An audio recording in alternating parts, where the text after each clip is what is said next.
United သိန်းနေနဲ့လက်ရှိမှာခြေစွမ်းကောင်းတွေပြသထားပြီးတော့နိုင်ပွဲတွေနဲ့အသားကျနေတဲ့ဆိုပေမဲ့လည်းဘုံမောက်သိန်းရဲ့အိမ်ခွဲမှာတော့ရုန်းကန်ရလိမ့်မယ်လို့ကျွန်တော်ကတော့ထင်ပါတယ်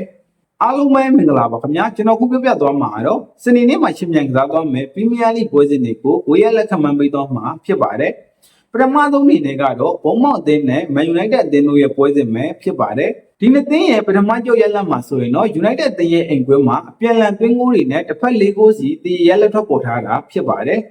အခုချိန်မှာတော့ United အသင်းနေနဲ့ Michael Carrick ရဲ့လက်ထက်မှာကောင်းမွန်တဲ့ခြေစွမ်းတွေပြသထားပြီးတော့နိုင်ပွဲတွေနဲ့အသားကျနေတဲ့ဆိုပေမဲ့လည်းတစ်ဖက်ဘုံမောက်အသင်းရဲ့အိမ်ကွင်းမှာတော့ရုန်းကန်ရလိမ့်မယ်လို့ထင်ပါတယ်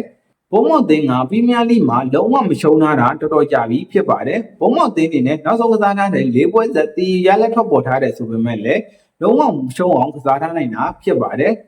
တို့ပြင်ဘုံမောက်သိန်းရဲ့အိမ်ပွဲဆွမ်းဆောင်ရည်ကိုကြည့်မယ်ဆိုရင်တော့ဒီရာသီမှာ15ပွဲကစားထားပြီးတော့2ပွဲသာရှုံးနေထားသေးတာဖြစ်ပါတယ်။ဘက်က United သင်းကတော့အဝေးကွင်းဆွမ်းဆောင်ရည်ကိုကြည့်မယ်ဆိုရင် United သင်းနေနဲ့အဝေးကွင်းမှာ24ဂိုးသွင်းယူထားနိုင်ပေမဲ့လည်း24ဂိုးပြန်လည်ပေးရထားတာဖြစ်ပါတယ်။ဒါကြောင့်မို့လို့ကျွန်တော်အနေနဲ့ကတော့ United တို့ဘုံမောက်သင်းကိုအနိုင်ယူနိုင်မှာမဟုတ်ဘဲနဲ့တစ်ဖက်တစ်ကိုးစီတည်ရဲလက်နောက်နဲ့သာပြီးဆုံးသွားလိမ့်မယ်လို့ထင်ပါတယ်။နောက်ထပ်တစ်ပွဲကတော့ Brighton သင်းနဲ့ Liverpool သင်းတို့ရဲ့ပွဲစဉ်ပဲဖြစ်ပါတယ်။ဒီနှစ်သင်းကတော့ဒီပွဲစဉ်မတိုင်ခင်မှာ2ကြိမ်တိတိတွေ့ဆုံထားပြီးတော့ Premier League ပထမကြော်ရလက်မှာဆိုရင်တော့ Liverpool သင်းက 2-0 နဲ့နိုင်ယူထားနိုင်တယ်လို့ FA Cup ပွဲစဉ်မှာလည်း Liverpool သင်းကပဲ 3-0 ဆိုတဲ့ရလက်နဲ့ထပ်မံနိုင်ထားနိုင်တာဖြစ်ပါတယ်။ Brighton သင်းကတော့နောက်ဆုံးကစားထားတဲ့ Premier League ပွဲစဉ်မှာတော့ Sunderland အသင်းကိုအနိုင်ယူထားနိုင်မှာဖြစ်ပါတယ်။တစ်ဖက်က Liverpool သင်းကလည်းနောက်ဆုံးကစားထားတဲ့ပွဲစဉ်မှာတော့ Galatasaray အသင်းကို 4-0 ဆိုတဲ့ရလဒ်နဲ့အနိုင်ယူထားနိုင်တာဖြစ်ပါတယ်